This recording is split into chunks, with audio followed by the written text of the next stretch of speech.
시청자 여러분 반갑습니다. 소마 두스푼입니다. 자, 이제 시험이 정말 얼마 남지 않았는데요. 국가직 9급, 지방직 9급 둘 다 얼마 남지 않았습니다. 자, 한창 마무리 공부 열심히 하고 계실 텐데요. 아직까지도 이 기출 문제를 어떻게 공부해야 되는지 정확하게 잘 모르는 분들이 많이 계시더라고요. 그래서 제가 다시 한번 간략하게 예시를 통해서 설명을 좀 해드리도록 하겠습니다.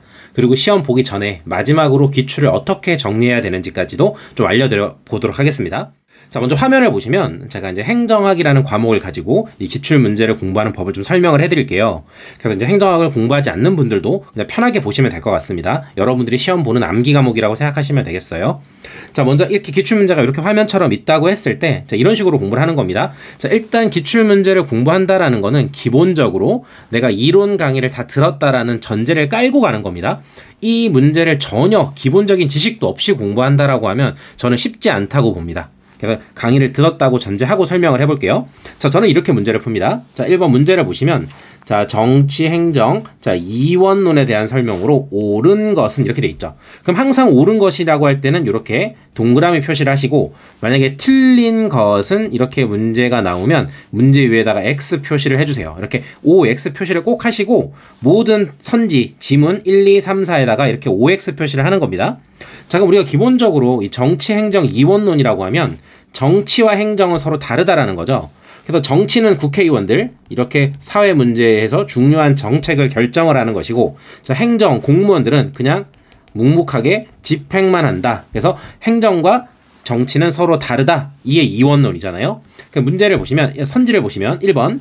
자, 정당 정치가 국회의원들, 입법부를 말하는 거죠. 그래서 정당 정치의 개입으로부터 자유롭다. 왜? 이원론이니까 서로가 별개잖아요. 별개니까 개입할 수가 없겠죠. 그래서 정당 정치의 개입으로부터 자유로운 행정 영역을 강조했다. 그럼 정확하게 맞는 지문이죠. 이렇게. 그래서 1번 선지 맨 끝에 5라고 표시를 합니다. 2번 1930년대 뉴딜 정책. 뉴딜 정책이란 말이 나오면 큰 정부죠. 정부가 공무원들이 많은 일을 하겠다. 그래서 정치행정 이원론이 등장하게 된 배경이다. 아니죠. 공무원이 많은 일을 하겠다라는 건 공무원이 결정도 하고 집행도 하겠다니까 이건 일원론이죠. 그래서 X가 되겠습니다. 그럼 항상 여러분들 이 2번 선지를 보실 때 제가 방금 한 것처럼 어디가 틀렸는지 X 표시를 해주시고, 만약에 정답으로 바꿀 수 있다면 이렇게 짧은 것들은 일원론이라고 써두셔도 괜찮아요. 그리고 맨 끝에 X라고 표시를 하는 거죠. 그리고 정답은 2번 이렇게 써주는 겁니다. 3번을 보니까 과학적인 관리론, 그 다음에 행정개혁운동은 전부 다 정치행정 이원론의 한계를 지적한다? 아니죠. 과학적 관리론과 행정개혁운동은 정치행정 이원론을 등장하게 된 배경이 되는 거기 때문에 한계를 지적한다? 이러면 틀렸죠. 그래서 이것도 X가 되겠습니다. 이거 맞는 거 고르니까 정답이 2번이 아니고 1번입니다. 자, 그래서 3번도 틀렸고요. 4번을 봤더니, 자, 이원론을 대표하는 학자는 애플비다? 아니죠. 애플비라는 사람은 일원론을 주장한 사람이고요. 이원론을 주장한 사람은 아니죠. 이원론을 주장한 사람은 굿, 윌, 하, 규 이렇게 외우는데, 굿, 윌, 하, 규 이렇게 외우는데요. 굿노우, 윌슨, 화이트, 규릭이 되겠습니다. 그래서 이것도 틀린 지문이 되겠죠. 그래서 2, 3, 4는 틀리고 1번만 맞는 거예요. 그래서 정답 1번 이렇게 푸는 건데, 저는 지금 이 1번 문제를 모두 다 이해하고 있기 때문에 이렇게 1, 2, 3, 4에 맨 끝에 OX 표시가 정확하게 들어갔어요. 만약에 지금 제가 푼 것처럼 여러분도 똑같이 풀었다면 여러분은 이 1번 문제를 완벽하게 알고 있는 겁니다. 그래서 이렇게 1, 2, 3, 4의 모든 선지에 OX 표시를 하면 되고요. 만약에 이런 경우가 있어요. 내가 3번 지문을, 예를 들어 4번 지문을 읽는데 한번 지워보겠습니다.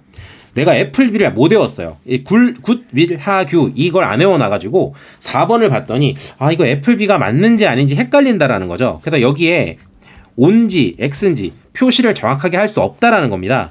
그럴 때는 표시를 하면 안 되겠죠. 그리고 4번 선지 앞에다가 발을 정자 표시를 하고 넘어가는 거예요. 그럼 자, 이 문제의 정답을 봤을 때 해설지에 정답이 1번이라고 돼 있으면 어쨌든 저는 이 문제는 맞춘 거죠. 그리고 적어도 1번, 2번, 3번 선지에 대해서는 완벽하게 아는 거죠. 그럼 이제 나는 이 문제에 있어서 4번 선지 빼고는 모두 다 아는 거예요. 그럼 이렇게 해서 넘어가는 거예요. 1번 문제는 1, 2, 3은 알고 4번만 몰랐다. 근데 이제 많은 분들이 하는 실수가 여기에서 이 4번에 발을 정자를 표시한 다음에 바로 4번의 해설을 보는 분들이 있어요. 근데 우리가 10문제를 풀거나 5문제를 풀 때는 그렇게 하셔도 괜찮아요. 근데 내가 만약에 하루에 100문제를 푼다고 하면 한 문제 풀 때마다 해설을 다 보면서 넘어가면 너무 진도가 느리거든요. 그렇기 때문에 내가 하루에 100문제 가까이 많이 풀고 있다라고 하면 이렇게 발을 정자가 나온 거는 바로 해설을 보지 마시고 체크만 하고 넘어가세요. 그래서 나중에 발을 정자 된 것만 싹 모으시면 되거든요. 그래서 일단 발을 정자 표시만 하고 해설은 보지 않고 넘어가는 겁니다. 자, 두 번째 2번 문제로 왔습니다. 자, 2번까지만 풀어볼 거예요. 자, 정치, 행정, 이원론이라고 되어 있습니다. 그럼 다시 아까 정치와 행정은 별개라고 그랬죠. 항상 정치는 국회의원을 생각하라고 했으니까 정치, 국회의원들이 정책을 결정하면 행정, 바로 공무원들은 이것을 묵묵히 집행만 합니다. 이걸 이원론이라고 했고 옳지 않은 것은 고르라고 했습니다. 항상 아는 것은 X 표시를 하셔야 되고요. 이건 국가지 7급 문제입니다. 자, 1번 선지를 봤더니 행정과 경영이 차이가 없음을 강조하는 공사행정 1원론의 입장을 취한다. 우리 항상 정치행정 2원론을 공사행정으로 바꿀 때는 여기가 2면 여기는 1로 바꾸죠. 이렇게 서로 반대로 바꾸기 때문에 이건 맞는 지문이 되겠고요. 2번에서 결정을 하는 정치와 결정된 의사를 집행하는 행정, 써있죠. 똑같죠. 결정과 집행. 이렇게 엄격하게 구분할 것을 주장한다. 정확하게 맞고요. 3번 윌슨 나왔네요. 아까 위에서 정치행정 2원론을 주장한 사람은 어떻게 외웠죠? 윌, 굿, 하, 규. 윌이라는 사람이 굿하고 있나봐요. 그래서 윌, 굿, 하, 규, 윌슨, 굿노우, 화이트, 규릭이라는 사람이 이원론을 주장한 사람인데요. 이 윌슨은 행정을 전문적이고도 기술적인 영역으로 규정을 하고 정부는 효율성과 전문성을 갖춰야 한다라고 주장했다. 맞는 지문인데요. 혹시 이 지문을 보고 나 좀 헷갈리는데 아리까리한데 그러면 발을 정자 표시를 해주면 돼요. 저는 알고 있기 때문에 동그라미를 하겠지만 만약에 이 지문이 아리까리하다 하면 발을 정자를 표시하는 거예요. 4번을 봤더니 세계 대공황이 터지고 나서 각종 사회 문제를 해결하기 위해서 행정, 공무원들의 결정과 정책을 만들고 또 준입법이라는 건 입법, 법을 만드는 것과 유사한 기능을 수행하는 것을 정당화한다. 이거는 공무원이 결정까지 한다라는 거죠. 그러면 얘는 2원론이 아니라 얘는 1원론이 되겠죠. 그래서 정답은 4번이 되겠죠. 그러면 이 문제도 내가 2번에서 1, 2, 3, 4 선지가 있을 때 1, 2, 4번까지는 알았는데 3번이 조금 헷갈린다라는 거예요. 실제로 3번은 윌슨이라는 사람은 정치행정 2원론을 주장하면서 정치는 집행을 잘하면 된다. 그래서 행정도 집행을 잘하려면 행정이라는 건 전문적인 영역이다. 공무원들은 전문가잖아요. 그래서 공무원들은 전문적이고 기술적인 영역이다. 그렇기 때문에 공무원들은 효율성과 전문성을 갖추고 열심히 일해야 된다. 이 말이거든요. 그리고 이것도 맞는 지문인데 나는 이 지문이 이해가 잘 안 된다 하면 OX 표시를 못하겠죠. 그래서 이렇게 발을 정자를 하는 거예요. 자, 이렇게 해서 여러분들은 1번 문제와 2번 문제 두 개를 풀면서 방금 저와 같이 풀었다면 여러분들은 모르는 지문이 1번에서 하나, 2번에서 하나 이렇게 두 개가 된 거예요. 그리고 나머지 6개 선지는 다 아는 게 되겠죠. 자, 그럼 정리를 해보겠습니다. 이제 여러분들이 어떤 식으로 이렇게 기출을 100개를 풀었다, 200개를 풀었다 어떻게 정리하냐면 먼저 내가 아는 지문과 모르는 지문을 구별부터 하셔야 돼요. 내가 아는 지문이라는 건 O 또는 X를 표시한 지문이 되겠죠.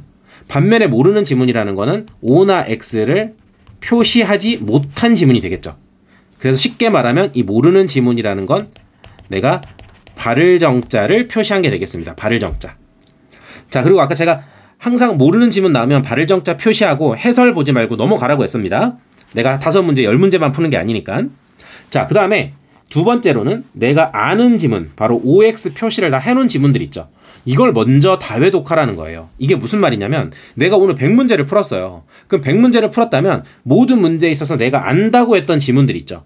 얘만 싹 모아가지고 먼저 1에서 3회독 정도를 하라는 겁니다.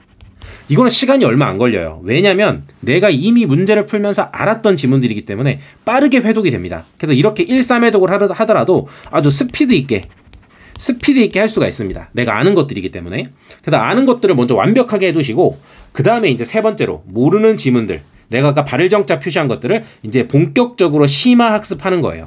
이 3번이 이제 우리가 진짜 공부하는 단계가 되겠죠. 왜? 내가 모르는 걸 공부하는 단계니까. 그래서 이 심화 학습이라는 말은 당연히 해설을 읽어볼 것이고요. 해설을 보면서도 좀 이해가 안 된다면 여러분이 갖고 있는 이 기본서라든지 뭐 요약서라든지 이런 거를 참고해서 공부하는 단계가 되겠죠. 뭐 이것도 안 된다 그러면 뭐 질문을 할 수도 있고요. 이렇게 해서 모르는 지문을 해결을 했다. 이렇게 심화학습을 해서 해결을 했다고 하면 그 다음에 다시 다회독이 들어가는 겁니다.